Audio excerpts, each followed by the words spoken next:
Tujuan utama dari pembelajaran pada hari ini adalah mengenalkan budaya positif terhadap anak-anak kita dan juga untuk diri kita sendiri. Poin-poin nanti yang akan kita bahas satu persatu adalah ada 6 poin. Yang pertama adalah perubahan paradigma belajar. Yang kedua adalah disiplin positif. Utama yang kedua adalah setelah kita nanti membahas yang 6 tadi, kita akan membahas pengalaman dan pembelajaran yang didapat setelah menerapkan konsep-konsep budaya di kelas. Dan di sini kita nanti akan ada tanya jawab seputar masalah atau seputar kendala-kendala yang ada di kelas Bapak Ibu. Baik, yang pertama kita bahas adalah perubahan paradigma belajar. Yang pertama adalah perubahan paradigma belajar. Seperti apa sih yang disampaikan di ajar dewan? Seorang pendidik terhadap siswanya ibarat menanam padi, kamu memperbaiki kondisi. Kita mengibaratkan kalau di ajar dewan itu mengibaratkan siswa itu adalah sebuah tanaman padi.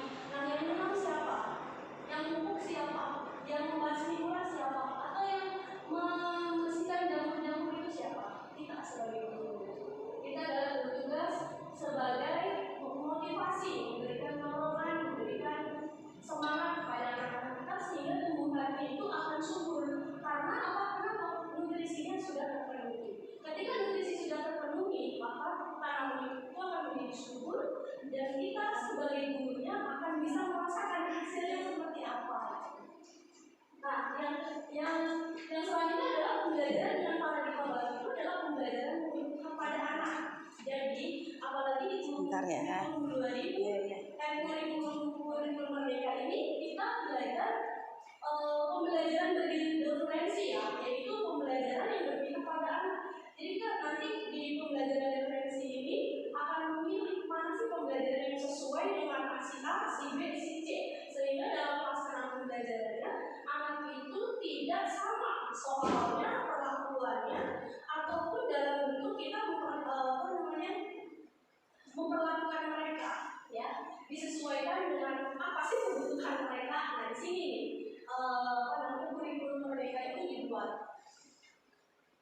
Kemudian yang kedua, setelah kita tahu bagaimana yang tadi paradigma pembelajarannya seperti apa sih yang akan mau kita terapkan. Yang kedua adalah disiplin positif. Nah, yang diterapkan itu adalah disiplin positif, di mana ada perbedaan setelah ada disiplin yang kuat. Sesungguhnya disiplin itu bersifat self-disiplin. Mungkin kita menganggapnya kalau disiplin itu harus anak-anak itu hidup diam rapih, ya. Kemudian kalau misalnya ngerjain tugas semuanya ngerjain tugas.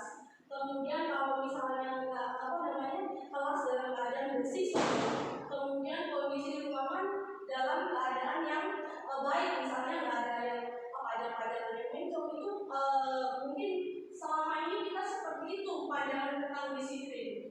Apakah betul? Coba kita lihat ya. Sebab kalau kita tidak cepat melakukan satu disiplin, wajiblah penguasa lain mendisiplinkan kita. Nah, di sini diajar Dewan Baru mengangkat kalau disiplin itu, kalau kita nggak disiplin, ya pasti disiplinkan orang gitu. Mengatakan gitu kan, kalau kita nggak disiplin pasti orang lain negor. Misalnya kalau gini kita guru pasti kalau lain negor, atau misalnya orang lain yang negor itu berarti bukan belum disiplin kalau menurut pandangan kita jadi orang. Karena kalau menurut beliau itu self disiplin itu adalah mendisiplinkan dirinya sendiri dulu, baru bisa mendisiplinkan orang lain akan gitu. Jadi self disiplin yang ditanamkan di ajar dewasa.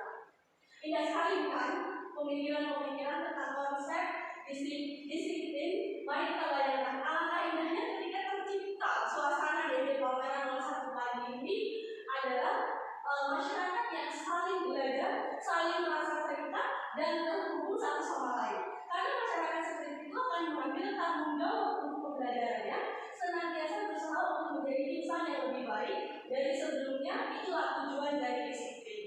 Nah, ketika ada self disiplin tadi, maka itu otomatis ya semua tanggung jawab, udah ada tanggung jawab semua.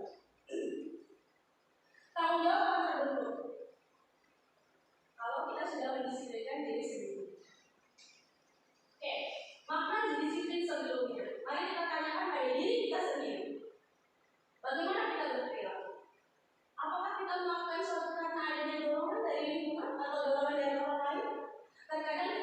sesuatu karena kita menghindari rasa sakit atau ketidaknyamanan. Terkadang kita juga melakukan sesuatu atau mendapatkan apa yang kita mau. Kenapa kita semua melakukan sesuatu? Untuk mendapatkan senyuman, pujian dari orang lain, untuk mendapatkan hadiah atau untuk mendapatkan sejumlah uang misalnya. Nah, ini adalah renungan untuk kita ke depan, bahwasanya apabila kita selama ini kita melakukan hal ini, berarti kita belum bisa mendisiplinkan diri kita sendiri. Ya, berarti di sini masih ada yang tadi yang dihajar Dewan bilang, ya, di sini adalah jikalau kita tidak wajibnya penguasa lain mendisiplinkan kita. Itu siap-siap aja jika kita hanya mendisiplinkan karena yang tadi, itu ada yang akan mendisiplinkan kita. Sekarang mari kita bahas tentang konsep disiplin tadi ya. Oke, sekarang yang ketiga, motivasi perilaku manusia. Nah, seketika disiplin tadi sudah ada dalam diri kita, kita ada motivasi perilaku manusia itu ada 1, 2, 3,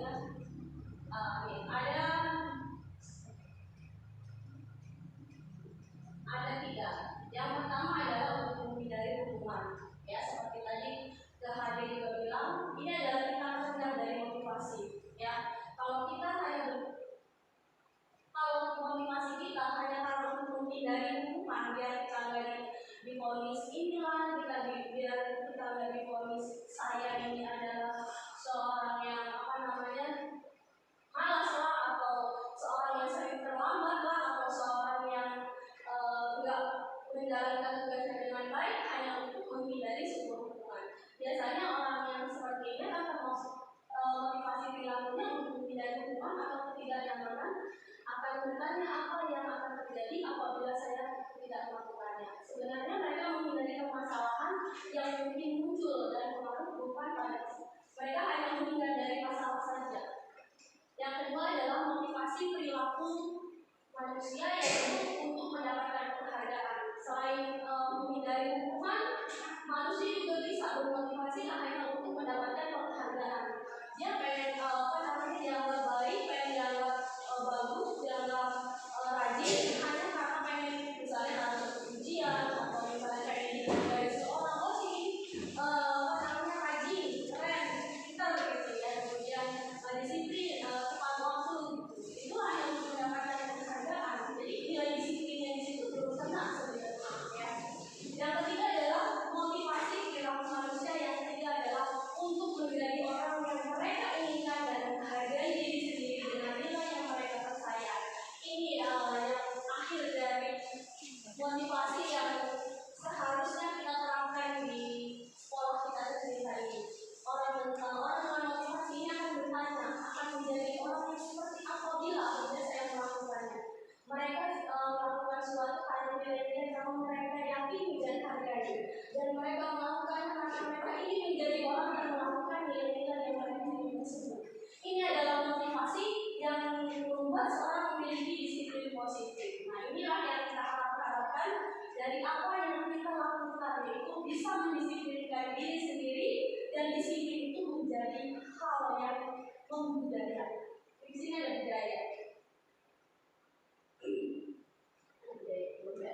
Nah, ada budaya dari tapi kita anggap kalau disiplin itu tanpa udah self disiplin, jadi disiplin itu berjalan aja, nggak perlu ada yang tadi, karena kita udah berjalan tanpa ada kalau kita menanamkan disiplin sama anak-anak, ini kita tinggal kemanapun, anak itu luar biasa, ya.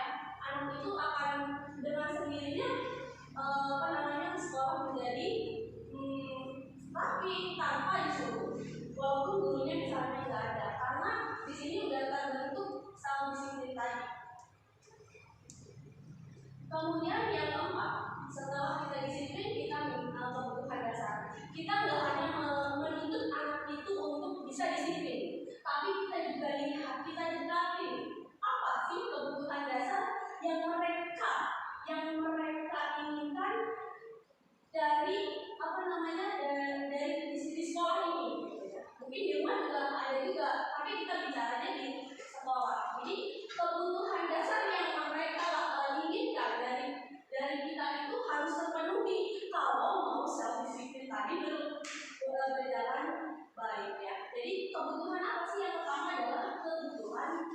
bertahan hidup.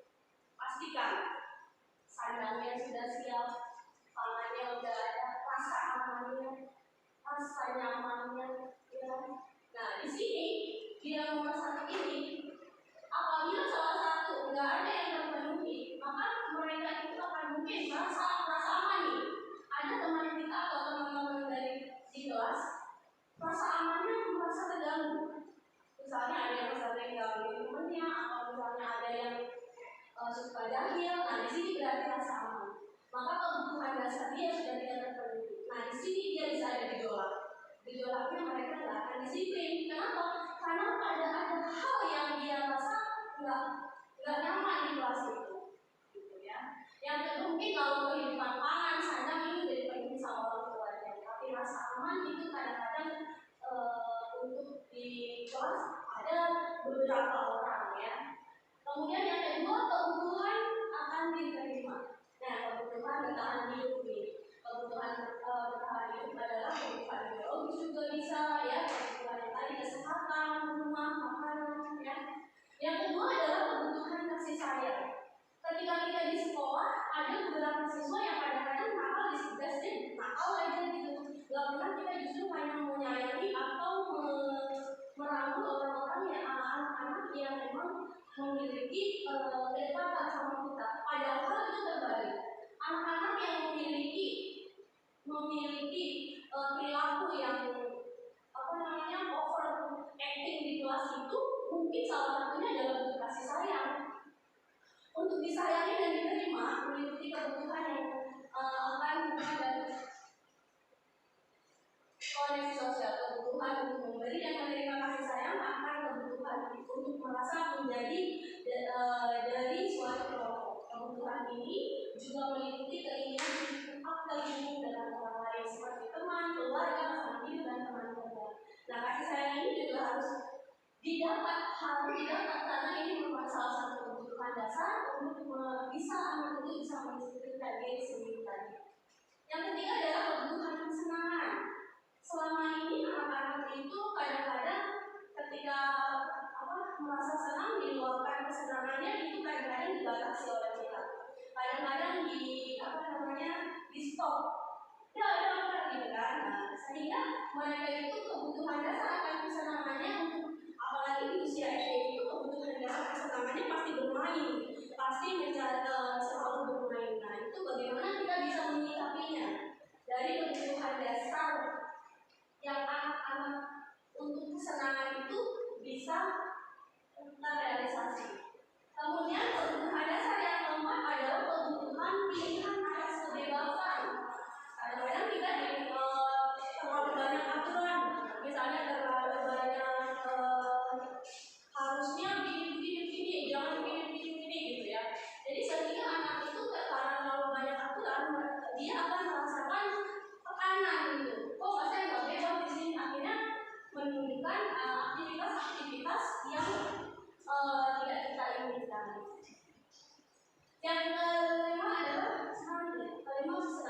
Kebutuhan akan kesenangan adalah untuk mencari kesenangan bermain, tertawa, ini hampir sama ya sama kebebasan ya. Kalau kesenangan lebih fokusnya ke bermain, kalau kebutuhan kebebasan kadang-kadang aku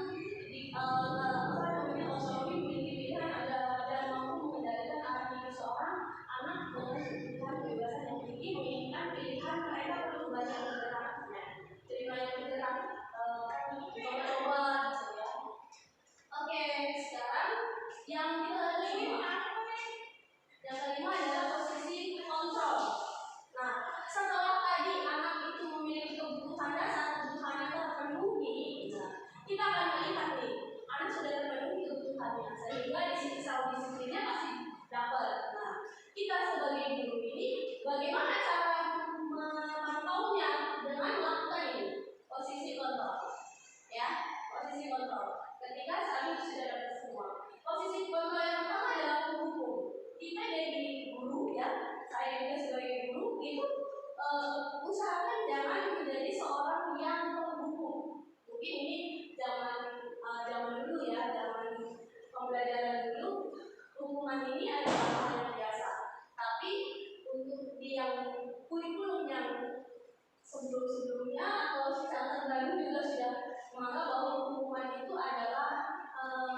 hukum ini senantiasa mengatakan bahwa sekolah memerlukan sistem atau alat yang dapat lebih menekan murid-murid lebih dalam lagi. Guru menerapkan biasanya kalian dan saya ya, awas gitu kan. Kita katanya seperti ini, bentuk seorang yang menghukum, ya. Selalu pasti selalu yang terakhir selesai kamu, gitu kan. Nah, guru seperti ini adalah biasanya percaya hanya ada satu cara agar pembelajaran ini bisa berhasil, yaitu cara yaitu dia nggak mau melihat di luar dari pembelajaran yang menyenangkan itu seperti apa. Jadi dia hanya fokusnya ke salah satu aja tujuan. Kalau yang udah yang merasa dia benar ya udah ikut aja belajar tiap hari gitu, ya. Kemudian yang masih tetap yang kelima adalah membuat merasa bersalah. Ada guru yang seperti ini ada, ya. Dengan nada meras, kamu nggak kasihan sama ibu kan udah capek-capek loh, tapi kamu kok malah kayaknya nggak menghargai. Jadi guru yang membuat merasa bersalah juga kurang baik, ya. Jadi di sini dia akan mengeluarkan suara adanya agak sedih dan terima kasih. Jadi dengan harapan anak itu berubah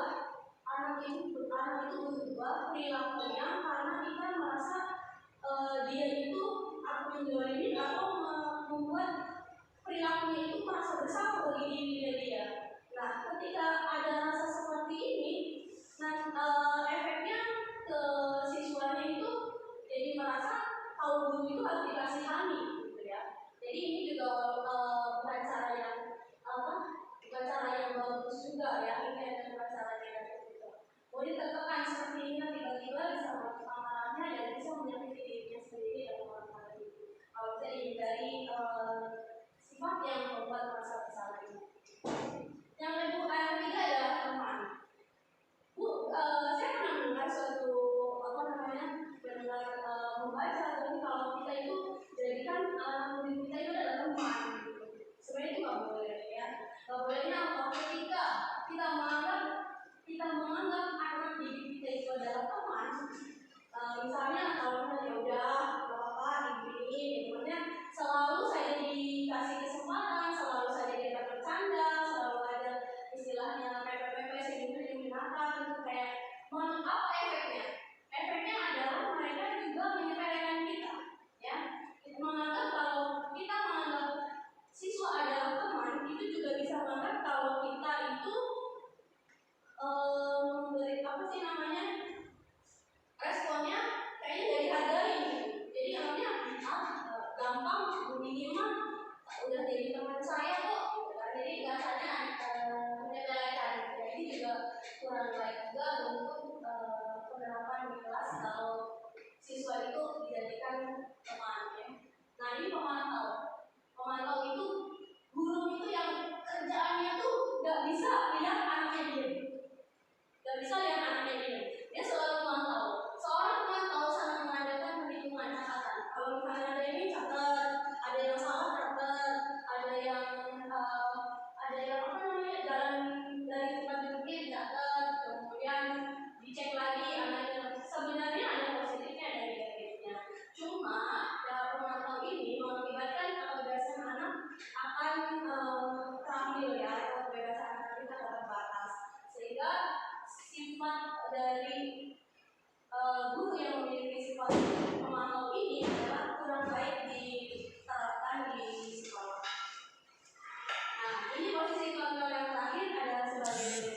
Ini adalah ending dari posisi kontrol yang saya pikir ini sudah yang paling keren, ya, yang paling bagus. Posisi kan ada di posisi kontrol di manajer. Seperti apa sih posisi kontrol manajer itu? Ya, yaitu posisi di mana guru berbuat sesuatu bersama dengan murid, mempersilahkan murid bertanggung jawab kan perilakunya mendukung murid agar dapat menemukan solusi atas permasalahannya sendiri. Seorang manajer telah memiliki keterampilan di posisi teman maupun pemantau, dan dengan demikian akhirnya di posisi manajer itu walaupun kita istilahnya kayak teman, tapi tetap kita punya wibawa. Itu yang dimaksud dengan posisi manajer itu. Walaupun kita itu memantau, kita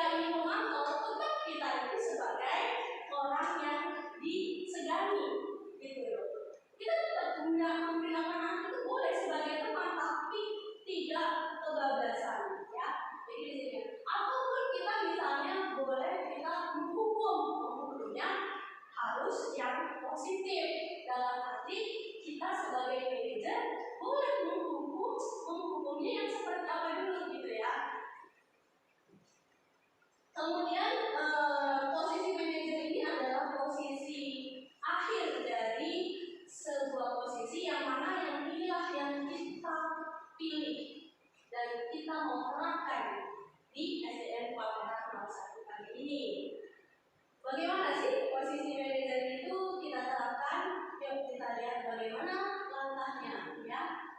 Misalnya ini poin ke-6 yaitu keyakinan kelas. Boleh kita menerapkan sebuah keyakinan kelas. Keyakinan kelas itu seperti apa? Boleh nanti diterapkan di kelas.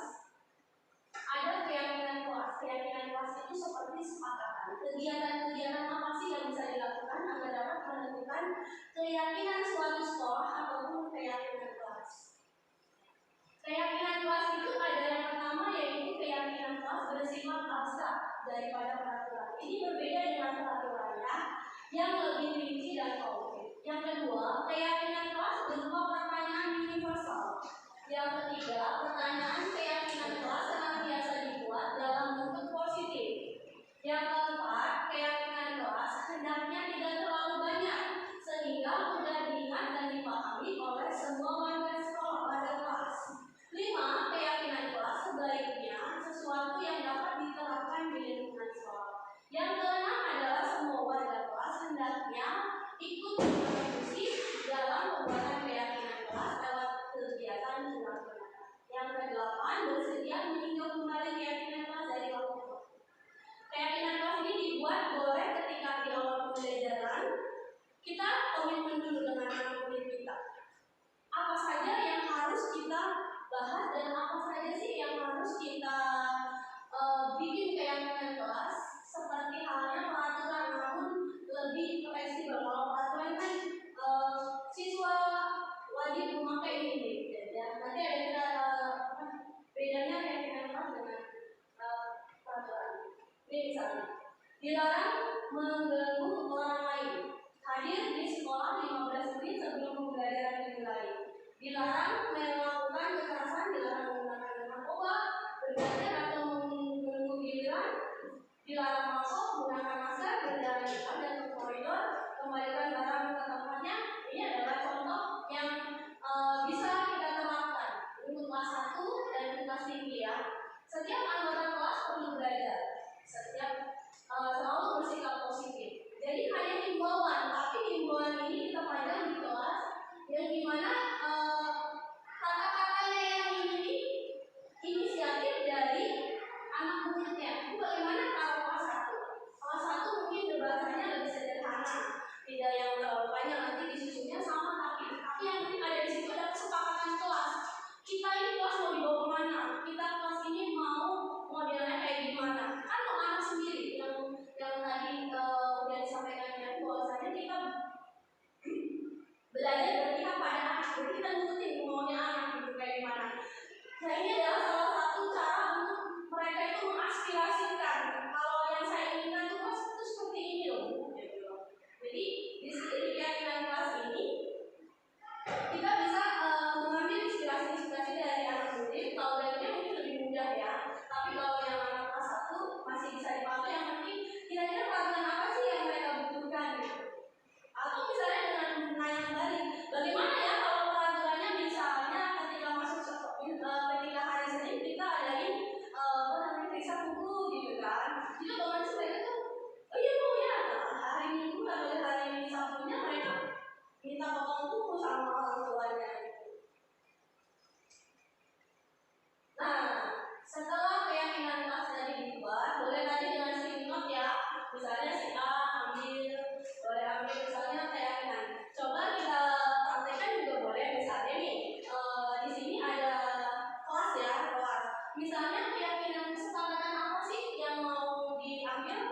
Boleh kasih waktu 1 menit untuk memikirkan kira-kira bentuk keyakinan kelas apa nanti yang akan dibuat.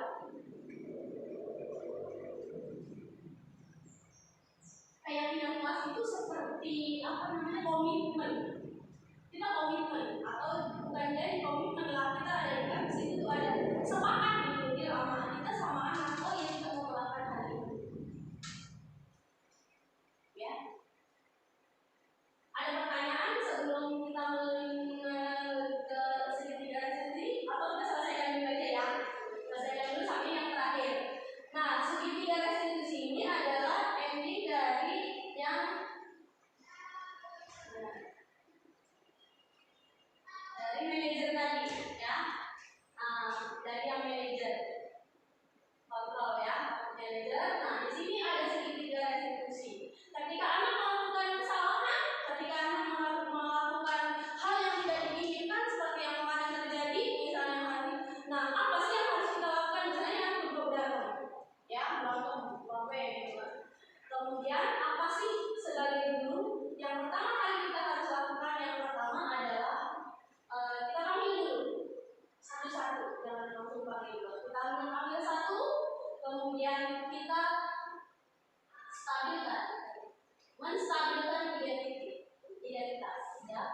stabilize the identity. Kita semua kan melakukan hal terbaik yang bisa kita lakukan. Menstabilkan identitas itu adalah dengan cara meredamkan emosinya dia dengan kata-kata yang kamu setiap kali anak ditegur pasti akan berontak. Jadi ketika dia posisinya sedang marah, kita stabilkan dulu kemarahannya. Boleh diucapin marahnya, boleh ungkapin semuanya, ya. Tapi ada kata-kata kita udah sepakat loh. Nah, di sini kita kan udah kayak di kelas. Kamu kan dijanji sama ibu, udah berjanji sama ibu untuk yang apabila yang misalnya di sini kesepakatannya nggak boleh berantem atau harus saling menghargai. Nah, di sini dibalik lagi. Kan kita udah sepakat kalau kita dalam kesepakatan kemarin kita nggak boleh menyalahin kesepakatan itu dong. Nah, di sini jadi stabil. Anak itu suruh down dulu emosinya, redahin dulu. Setelah kita anak itu stabil, emosinya, baru kita tingkatkan ke validasi tindakan. Validasi tindakan ini nggak boleh ngecas. Kamu ini, enggak. Jadi di validasi tindakan ini adalah biarkan anak yang menyadari sendiri kesalahannya. Setelah dia melakukan kesalahan, kemudian dia ingat kesepakatannya. Oh iya, kesepakatan apa yang pernah kamu buat? Kemudian di sini di tindakan yang salah, validasi tindakan yang salah ini, di sini dia akan kenapa yang selama ini aku lakuin kok gini? Padahal saya kan juga sepakat. Makanya di keyakinan kelas ini kita buat serius, dibuatnya itu seakan-akan ini ada komitmen, ya. Kalau itu kan ada sahnya gitu kan. Nah, di sini kesepakatan kelas itu ada komitmen, ada kesepakatan bahwasanya kita itu akan mengikuti apa yang sudah menjadi kesepakatan kita. Nah, baru di sini di validasi tindakan ini dia merasa bersalah. Iya ya. Nah, ketika anak di posisi ini, ya, baru kita masuk ke tanyakan keyakinan. Oh, nggak apa-apa, kesalahan itu adalah hal yang biasa, gitu. Terus iya Pak, nanti di sini ada dia akan merasa bersalahnya di sini, ya. Ketika dia sadar kalau yang penting kita sadarkan dia dulu. Dia tuh merasa kalau dirinya salah. Ketika dia sadar langsung lemah dia, ya. Kita mau masukkan apa aja juga bisa.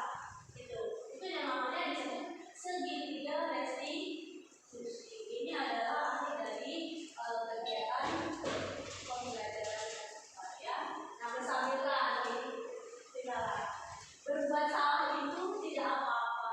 Tidak ada manusia yang sempurna. Saya juga pernah melakukan kesalahan itu, misalnya begini. Misalnya ini berantem, ibu juga pernah melakukan kesalahan kayak gitu, kesalahan seperti itu. Terus berbuat salah itu nggak apa-apa. Maksudnya bukan yang hukum ya. Di sini ini hanya meredakan, di sini hanya menstabilkan, ya. Bapak ingin mencari solusi dari permasalahan ini. Kamu berhak merasa begitu nggak? Apa kamu sedang menjadi teman yang baik buat diri kamu sendiri? Pertanyaan-pertanyaan ini yang bisa kita lakukan. Kita coba ya, kita sama-sama mencoba. Ya, ini mudah-mudahan ini mungkin kalau kita udah ini udah tervalidasi. Nggak ada salahnya kalau kita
konstitusi.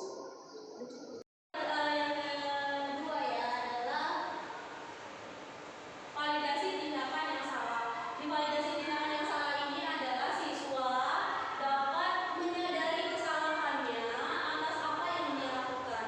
Jadi ketika kita tadi membuat anak itu merasa bersalah merasa bersalah itu meluapin, saya ini loh Bu, saya marah sama si A, saya marah sama si B, karena dia selalu saja begitu, atau dia sering saya, dia luapin dulu yang tadi ya. Dan ketika di tindak validasi yang salah ini, mereka menyadari kesalahannya sendiri dengan apa yang dia lakukan, karena dia merasa karena saya sudah kesepakatan kelasnya sudah bagus yang pertama kali dibuat oleh dia dengan gurunya, sehingga dia menyadari dengan dirinya sendiri atas kesalahannya sendiri. Kemudian menanyakan keyakinan. Apa yang kita percaya sebagai kelas atau keluarga, apa nilai-nilai umum. Nah, di sini kita baru masuk, kita baru bisa kamu itu anak yang salah tadi itu mau diapain, dia udah pasrah gitu, karena dia sudah melakukan udah ngaku dirinya sendiri, udah mengakui kesalahannya, tidak tinggal alahin. Semuanya pasti punya salah ya, kira-kira. Nah, sekarang yang terakhir kita ada pengalaman dan pembelajaran yang didapat setelah menerapkan konsep-konsep budaya positif di kelas atau di rumah. Di sini ada sesi tanya jawab. Dari apa yang saya sudah sampaikan tadi, kira-kira apa sih yang ada kendala atau permasalahan yang muncul di kelas kita atau di sekolah kita yang bisa kita jadikan bahan diskusi pada hari ini, bisa lebih aktif dan komunikatif sehingga masalah-masalah yang muncul nanti bisa kita selesaikan dengan baik sesuai dengan yang semestinya. Jangan sampai kita salah tindakan atau misalnya kita gegabah akhirnya mengakibatkan kericuhan. Boleh Bapak Ibu katanya atau bisa memberikan aspirasi, tidak hanya bertanya ya, boleh memberikan argumen atau inspirasinya.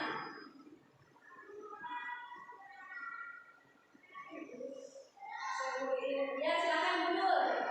Bagaimana menciptakan kelas yang tenang, tidak berisik, atau anak itu tidak disiplin gitu? Bagaimana caranya? Mendisiplinkan anak, Oke. Caranya mendisiplinkan anak itu kita harus satu melakukan pendekatan.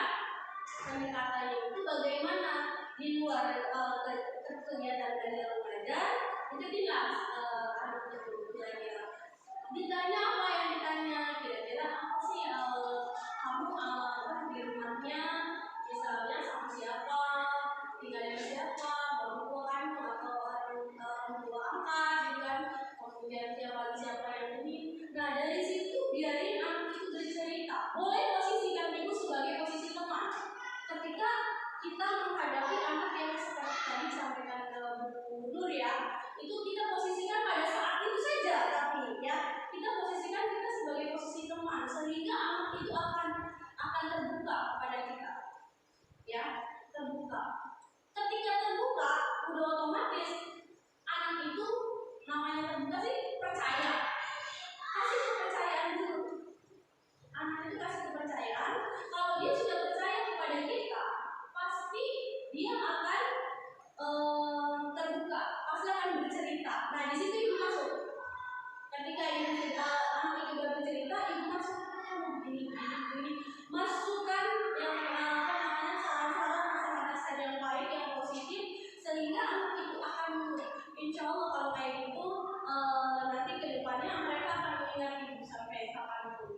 Karena ibu ini sebagai jiwa penyelamatnya gitu, ya, untuk mengeluarkan dia dari rasa tidak nyaman ini. Mungkin salah satunya rasa tidak aman, ya, yang saya ambil dari pembelajaran budaya positif ini. Anak itu kan memiliki kebutuhan dari tadi ya, mungkin kebutuhan rasa amannya belum tercukupi, atau mungkin kebutuhan pangan atau kebutuhan jasmaninya, rohaninya, atau apapun yang dia kurang, ada suatu hal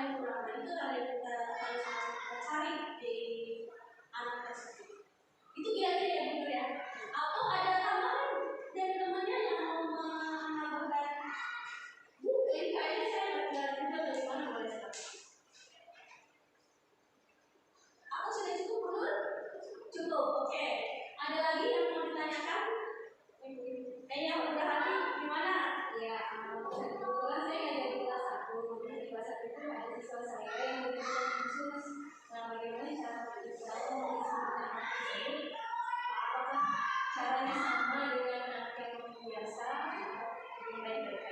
Oke, anak berkebutuhan khusus ya, saya namanya juga berkebutuhan khusus ya. Jadi kita juga nggak bisa nyalakan sekolah karena sekolah kita ada siswa yang seperti itu. Karena di PPDB itu kita ada jalur inklusi atau anak berkebutuhan khusus. Jadi kita harus bisa mau nggak mau harus mau menerimanya. Dan apabila ada di kelas-kelas itu yang anak seperti itu, kita berikan pembelajaran berdiferensi. Pembelajaran berdiferensi itu adalah pembelajaran yang disesuaikan dengan kebutuhan siswa. Jadi tidak semua siswa diperlakukan sama dan tidak semua siswa diberikan tugas yang sama. Jadi pembelajaran berdiferensi itu lihat levelnya. Kalau kamu levelnya rendah, kasih tugas yang rendah. Kalau kamu levelnya yang sedang, kasih tugas yang sedang. Kalau kamu high misalnya udah yang habis gurunya nyatet dia langsung selesai ngasih ini juga ada. Kasih dia yang berat. Jadi yang berat juga itu nggak merasa kalau dirinya sekolah kayak ini, sekolah pelajarannya cuma-cuma gitu, pelajarannya gampang-gampang, jadi kayak nggak tertantang. Akhirnya apa? Akhirnya yang memiliki kemampuan tinggi tadi kayak istilahnya disia-siakan atau mubazir, pemahamannya bagus, kita tidak bisa memanfaatkan karena kita hanya fokus sama yang anak berkebutuhan khusus atau anak yang di bawah rata-rata. Jadi itu sikapnya berarti ya. Yang pertama itu ya kita buat pembelajaran yang berbeda, yang berdiferensi. Misalnya kita menyiapkan alat-alat peraga untuk mereka yang berkebutuhan khusus gitu. Jadi dia juga kerja, ini juga kerja, ini juga kerja. Dia memiliki naik sedikit, ini naik sedikit, ini naik sedikit. Jadi itu enggak yang dia naik yang ABK-nya, ini dia malah jatuh. Itu kan enggak bisa. Jadi dia dalam satu kelas kita sama-sama ada peningkatan, ada perkembangan kayak gitu ya. Ya itu salah satunya adalah dengan menggunakan pembelajaran diferensi dengan menggunakan metode-metode yang sesuai dengan kebutuhan anak. Kira-kira gitu berarti ya. Oke, apa sudah cukup atau ada masih kurang? Cukup. Ada lagi yang mau ditanyakan? Ya, Bu Ismi yang kasih. Terima kasih.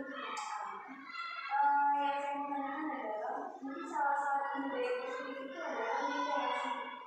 Bagaimana caranya memotivasi peserta ini dalam berkomunikasi? Oke. Literasi ya, literasi ini lagi digembur-gemburkan oleh pemerintah, lagi digembur-gemburkan sehingga literasi ini menjadi suatu hal yang viral dalam artian sekolah wajib memiliki literasi yang baik atau anak-anak harus 15 menit sebelum belajar harus ada literasi gitu kan. Nah, untuk meningkatkan literasi untuk kemampuan anak-anak itu tentunya ya bisa dari segi sarana dan prasarana juga harus difasilitasi. Yang pertama misalnya diadain pojok baca, atau misalnya kita bawa anak-anak ke perpustakaan. Perpustakaan sendiri atau perpustakaan sekolah lain, atau boleh gitu ya. Jadi perpustakaan itu nggak hanya perpustakaan sendiri, boleh perpustakaan keliling, boleh perpustakaan misalnya di sekolah lain. Itu seperti halnya kita ada namanya meninjau kelas lain sehingga kita ada perbandingan. Oh ternyata perpustakaan mereka itu jauh lebih baik ya. Tapi itu juga tidak menggugah, membangkitkan gairah anak-anak untuk membaca, tetap saja. Mungkin salah satu hal yang bisa diterapkan adalah dengan menyiapkan buku-buku yang menarik menurut mereka, ya.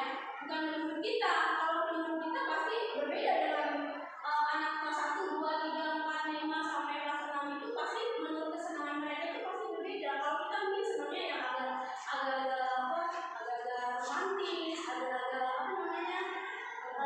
sedih itu ya, ada nonton atau yang lainnya. Tapi kalau untuk anak-anak nih biasanya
Makanya kalau mungkin dulu saya pernah kuliah tuh budaya membaca itu dari kita kecil.